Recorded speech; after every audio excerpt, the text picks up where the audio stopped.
తాకట్టులో ఉన్న బంగారాన్ని విడిపించి ఆ రోజు ఆన్లైన్ రేటుకే మేము కొంటాం. Sharma gold company. నమస్కారం, సుమన్ టీవీకి స్వాగతం. రాముడు ధర్మస్వరూపుడు, సుగుణాభిరాముడు.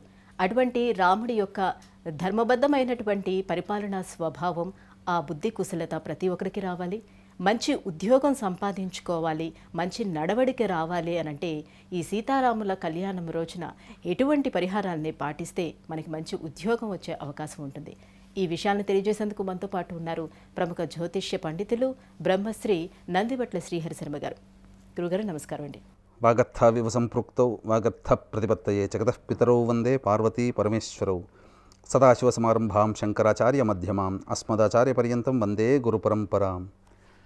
ఆదిత్యాయ చ సోమాయ మంగళాయ బుధాయ చ గురుశుక్ర శనిభ్యశ్చ రాహవే కేతవే నమః.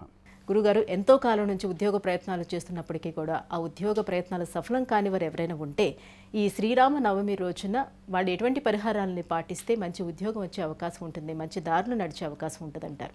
ఉద్యోగం లభించాలనేటువంటి తాపత్రయం కానీ, ఉద్యోగంలో ప్రమోషన్స్ కానీ, లేకపోతే ఇంకా మీరు చేసేటువంటి ప్రతి పనిలో కూడా గొప్పగా మీరు రాణించాలి అని అంటే ఈ యొక్క శ్రీరామ నవమి రోజున శ్రీరాముల వారి పట్టాభిషేక మహోత్సవము సంబంధించినటువంటిది ఉంటుంది, ఘట్టం.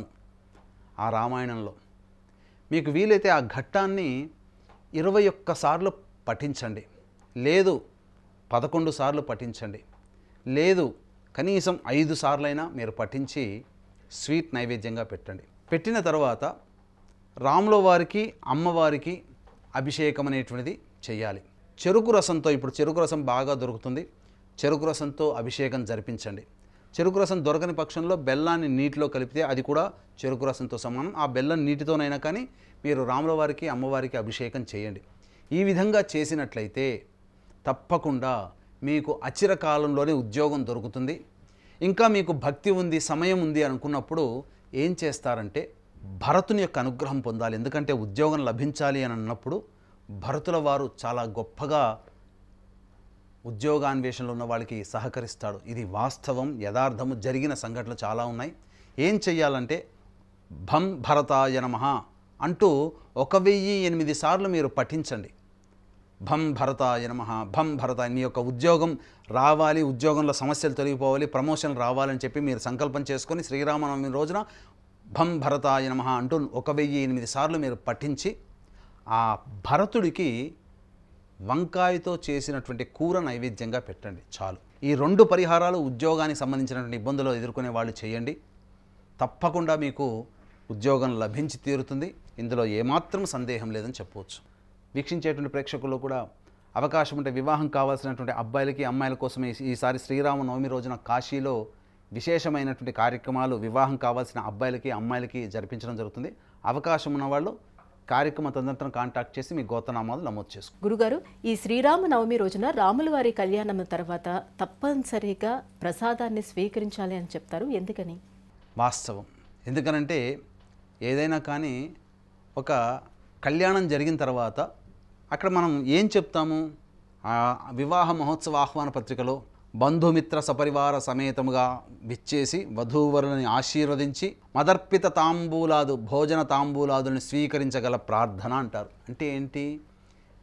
వివాహం జరుగుతుందయ్యా, ఆ వివాహానికి విచ్చేసి వధూవరులను ఆశీర్వదించి మా చేత మా ఆతిథ్యాన్ని స్వీకరించి భోజన తాంబూలాలు స్వీకరించి మీరు వెళ్ళండి అయ్యా అని చెప్పి గౌరవంతో మనం చెప్తుంటాం.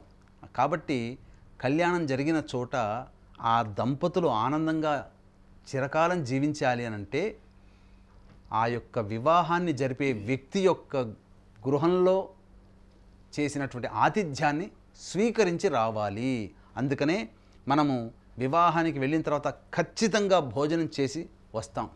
అలాగే ఈ యొక్క స్వామివారి యొక్క కళ్యాణానికి కూడా విచ్చేసి తిలకించి పులకించినటువంటి భక్తులందరూ కూడా ఆ యొక్క స్వామివారి కళ్యాణాన్ని జరిపించినటువంటి పెద్దలు అర్పించినటువంటి భోజన తాంబూలాదులు స్వీకరించి వస్తేనే మనకు స్వాముల వారి యొక్క కళ్యాణాన్ని తిలకించిన పుణ్యము లభిస్తుంది. లేకపోతే అక్కడి నుంచి వచ్చి బయటకు వచ్చామా ఆ స్వామివారి యొక్క ఆగ్రహానికి గురవుతాము.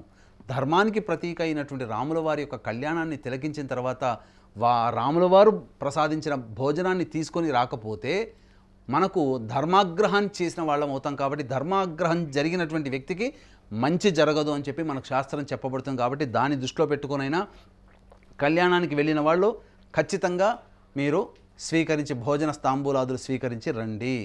లేకపోతే అక్కడ కనీసం వారి చేత అక్కడ ఇచ్చినటువంటి పానకములైనా కానీ మీరు తీసుకొని రండి అని చెప్పవచ్చు. ఎందుకనంటే ఇక్కడ ఎందుకు పానకము అనేటువంటిది ఇస్తామనంటే ఇంతకుముందు చెప్పుకున్నట్టుగా శ్రీరాముల వారు లలితా అంశ సంభూతులు. లలితా అమ్మవారు ధరించినటువంటి ధనుర్బాణం ఏంటంటే చెరుకుగడతో చేసినటువంటి విల్లుని ధరిస్తుంది. ఆ చెరుకుతో వచ్చినటువంటి పదార్థమే బెల్లము. ఆ బెల్లముతో చేసినటువంటి పానకము పాకము. ఆ పానకాన్ని మనం త్రాగి వస్తాము అంటే రాముల వారి యొక్క అనుగ్రహాన్ని పొందుతాం అని చెప్పడంలో దీని యొక్క అంతరార్థం అని చెప్పవచ్చు. గురువుగారు, ఈ శ్రీరామ నవమి రోజున మంచి ఉద్యోగం రావాలంటే ఎటువంటి పరిహారాలని పాటించాలి? ఈ అంశాలను తెలియజేసినందుకు ధన్యవాదాలండి. సర్వం శ్రీ ఉమామహేశ్వర పరబ్రహ్మార్పణమస్తు. సుమన్ టీవీలో మీ పర్సనల్ అండ్ బిజినెస్ ప్రమోషన్స్ కోసం కింది నెంబర్కి కాంటాక్ట్ చేయండి.